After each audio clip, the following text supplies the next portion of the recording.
All right, we're back. We want you to know that marriage It's is for grown folks. So we're having these conversations to enhance your relationship, potentially prepare you for a new relationship or one that you might be in. We just want to add value and some mistakes that we have made down through the years. We're hoping that you could avoid some of those mistakes by us telling our story, giving our insight. Do we have all the answers? No.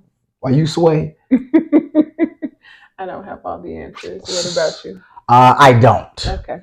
But that we do know, we don't mind being vulnerable and sharing with whoever will benefit from it. So let's get into today's conversation. We've been talking. There's been a lot that has happened in conversation and traveling and all that. So we've been having some dialogue about relationships, about our relationship, and just relationships around us and what's popular right now, and discussing some areas of relationships that we can see that need some help. Right.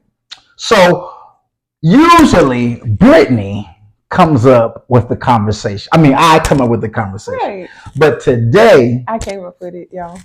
And I'm glad about it. So what do you want to talk about? What's on your mind? Do you know your partner's code? Okay, now wait. When you say code, define that. What is the code?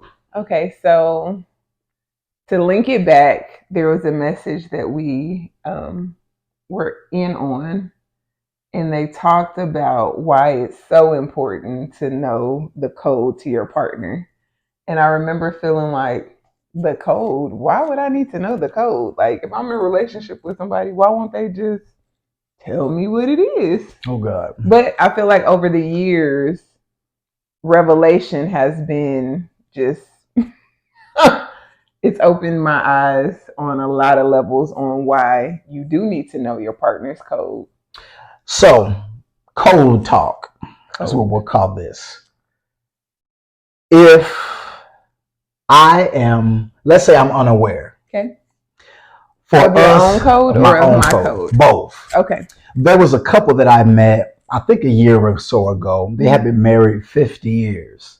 So anytime I meet or we meet a couple that has been married longer than us and they seem like they're halfway functional, I want to know a secret to their success. So I asked them to give me their business. I wanted to tell me, give me the tea.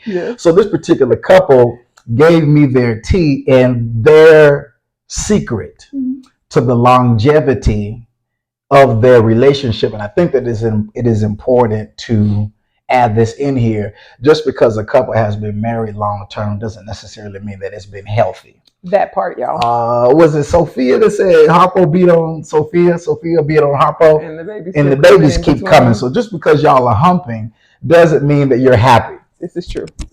But this particular couple exuded happiness and joy. They came in to the office and they came together, holding hands, and they just wasn't putting on for the gram. They was old, so they didn't have they wasn't putting on for nobody. It just was what it was. Well, I met a guy at work who came into his shift tired. And I asked him, man, he's older than Jim. I said, why are you so tired? He said, I'm tired because I cut my grass twice today. I said, well, why in the world would anybody cut their grass twice? He said, I cut my grass twice because I didn't want to be inside with my old lady. I said, tell me more. He said, so I'll go outside, I cut the grass, go inside, get a drink of water, put more gas in the gas tank, and go out and cut it the opposite direction. I said, that is something that I don't want to be. So I know a lot of people. I've talked to a lot of people. You've talked to a lot of people, couples and individuals, married and non-married, that are in a prison. Yes. And so when we're talking about code talk, this is imperative to ensure that you don't live in a prison in your relationship. Totally agree. Have you ever played? You probably haven't. Have you ever put cheat codes in?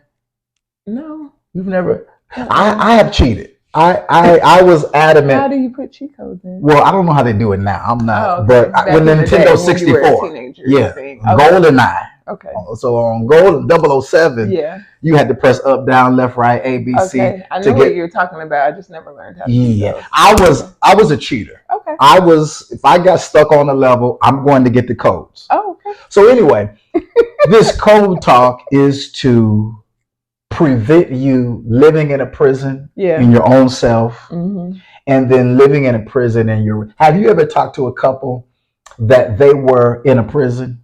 Absolutely. Describe that.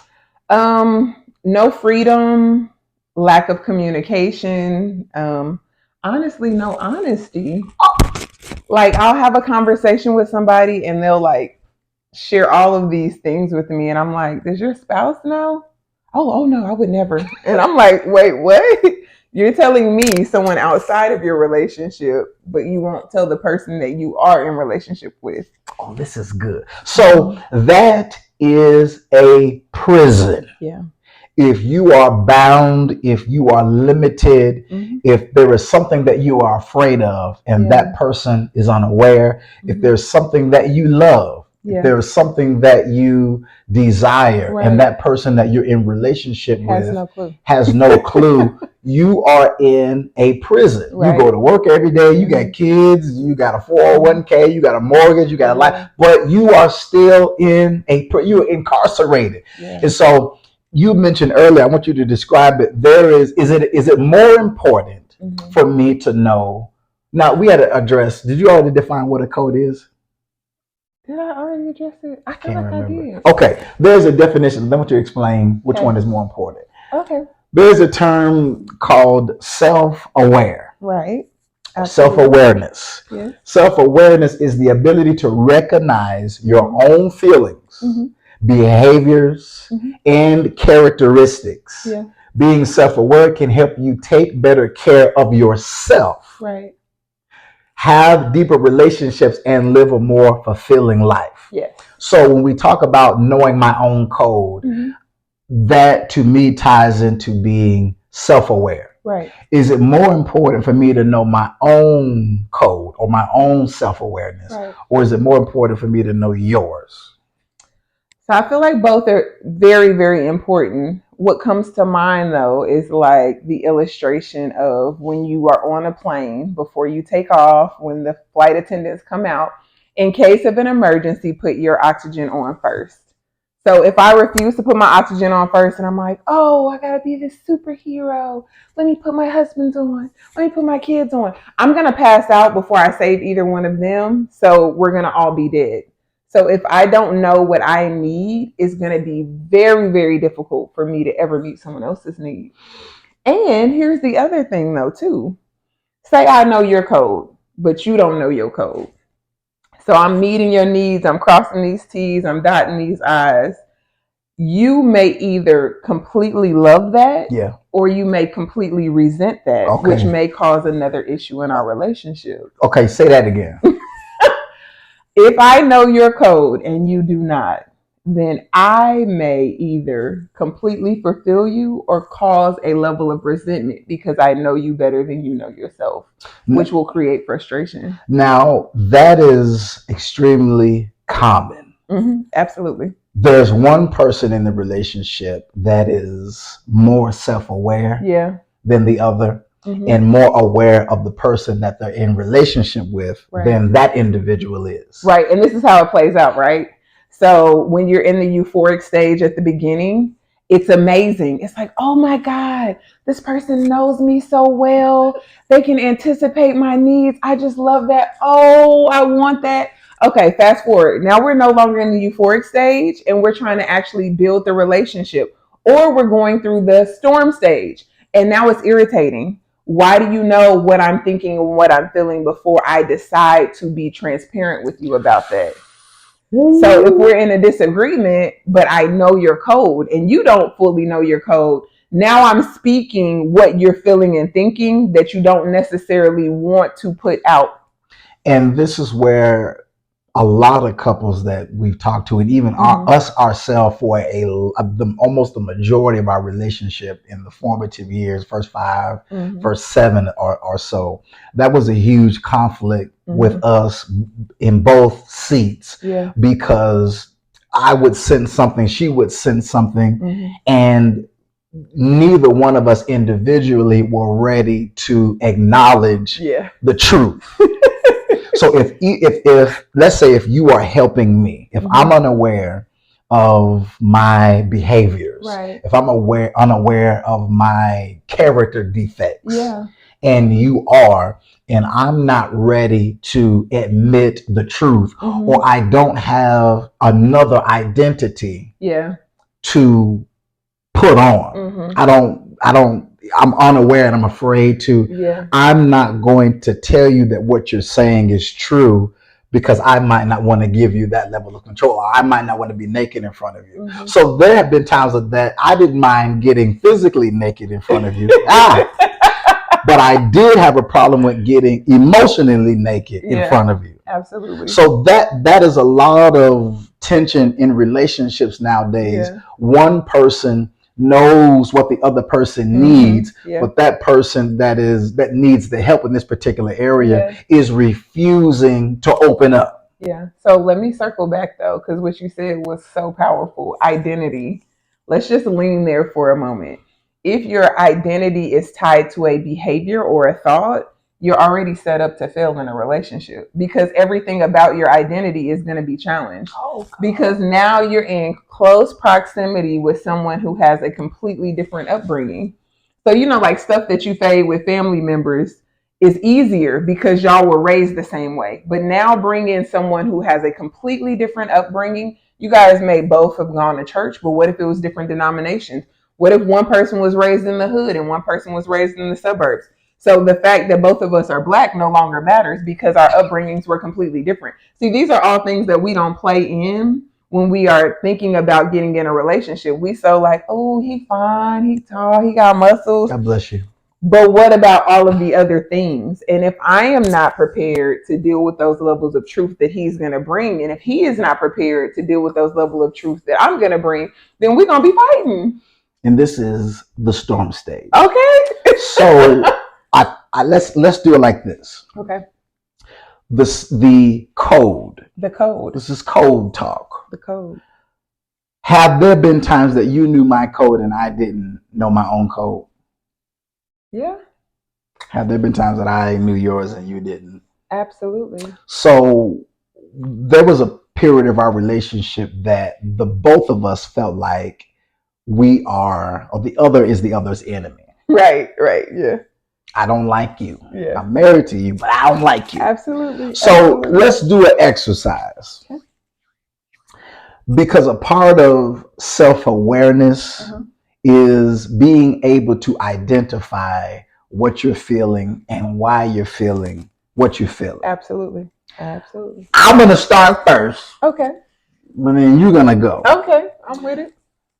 If you can become more self-aware in your relationship, it will save some unnecessary arguments. Absolutely. Because I'm not depending on you to point out something that needs to change in me. Right.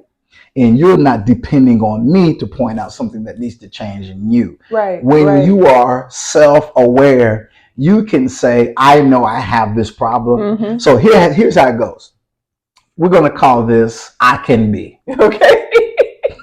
We'll do one, maybe two. Okay. I'm going to tell you something that is negative that I can be. And then you're going to share something that is negative that you can be. Let's not call it negative. Let's just call it a weakness.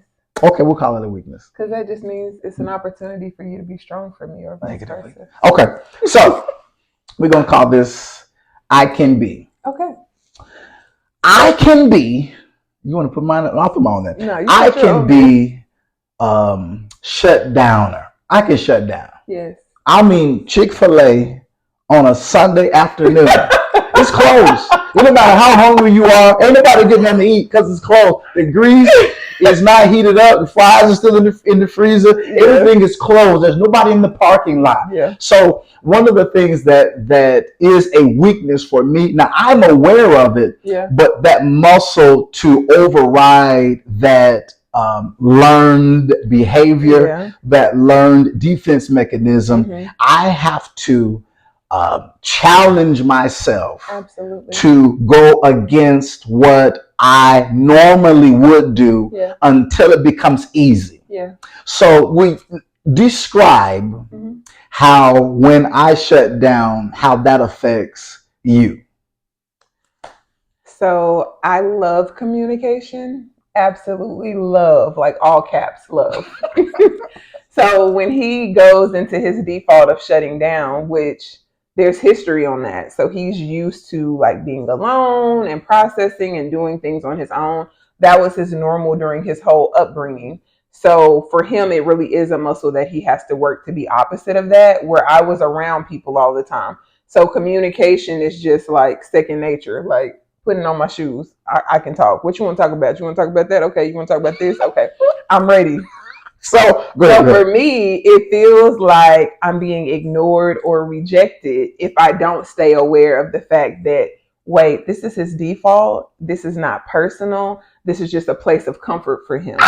Now, what she just said was probably years of arguments. Absolutely. Because my upbringing was directly speaking to something that is an adjutant to her. Right. So she needs communication. Right. In my defense, when I'm pissed off, when I'm upset, is to shut down. Now, when something is bothering you, she talks it out. I want to talk it through. The more she talks, the better I feel.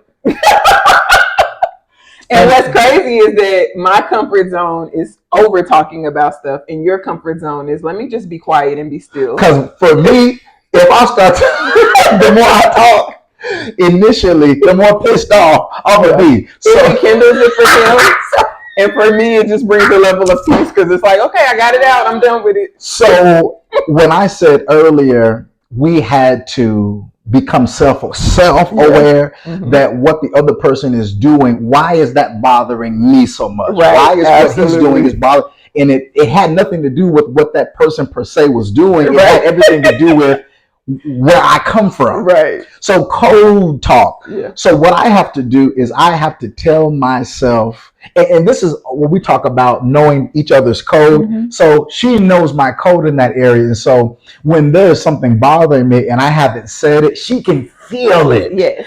And if I don't say something about it quick enough, she'll say, "What's going on? How you feel?" And if I'm having a bad day and I'm not ready to talk, I'll But let me tell you what I do when he does that, because I know his code. Come on, feminine. I will say, come on, feminine. I just want you to know that I'm here whenever you feel like talking about it, but you don't have to talk about it in this moment. Now, what did you used to do?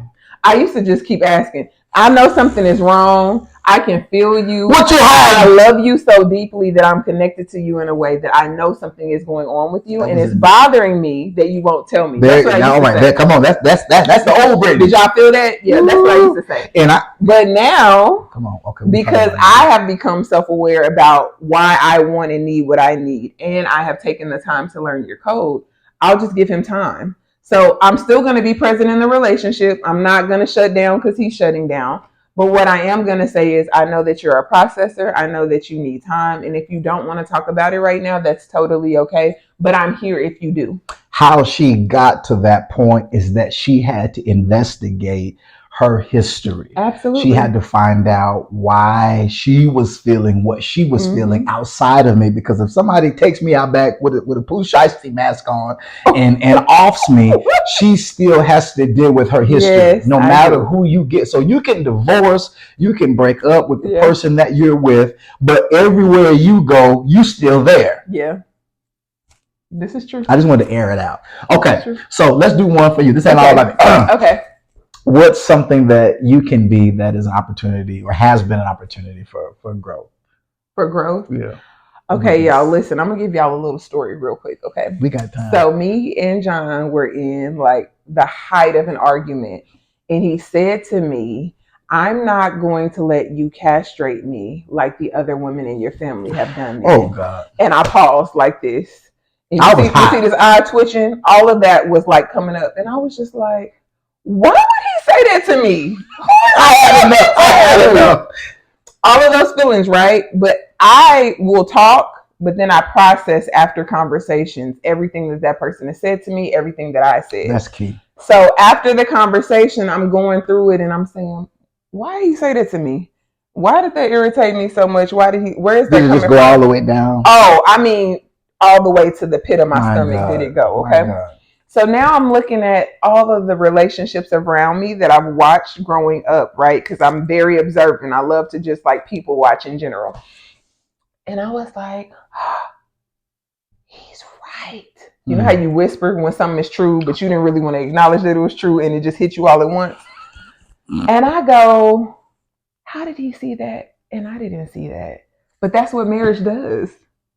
Sometimes you need fresh eyes that haven't lived the life you've lived or have the perspective that you have to highlight something that can really make you become a better person.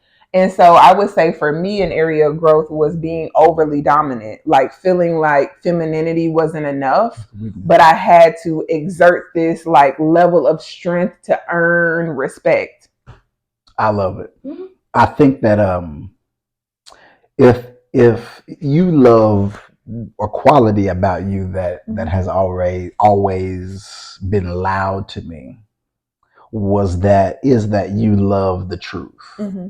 I do. And I know that relationships just in general suffer because we don't love the truth. Yeah. And even when the truth is shining light on an area that is a weakness, that's a pain spot, if you can fall in love with the truth, then you can get to a place of self-awareness, because there is some stuff in yourself that is toxic. Yeah.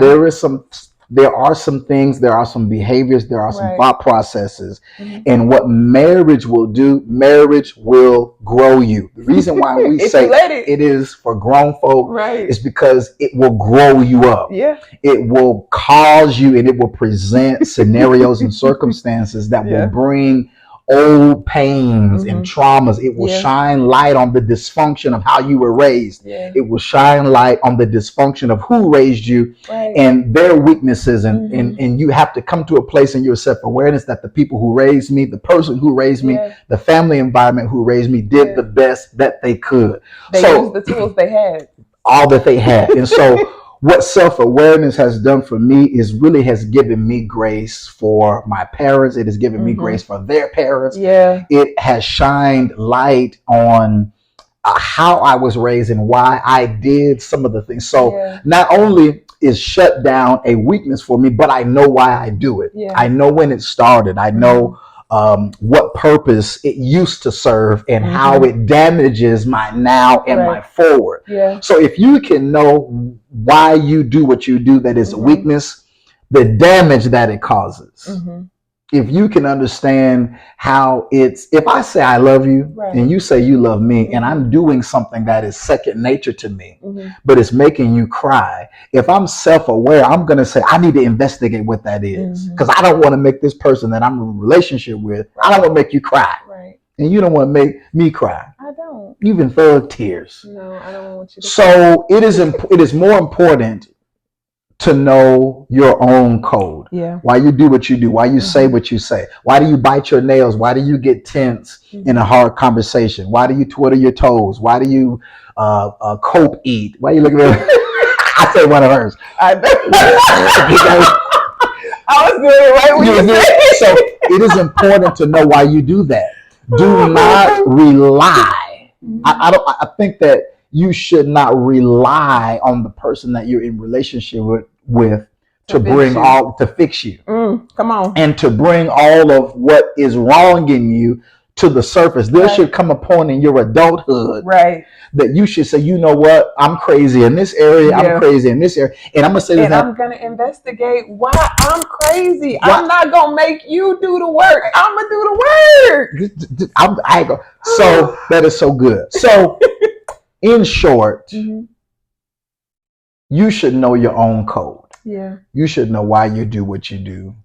Because a lot of us, we did not, I'm gonna say us. We didn't have a clue on left from right, up from down.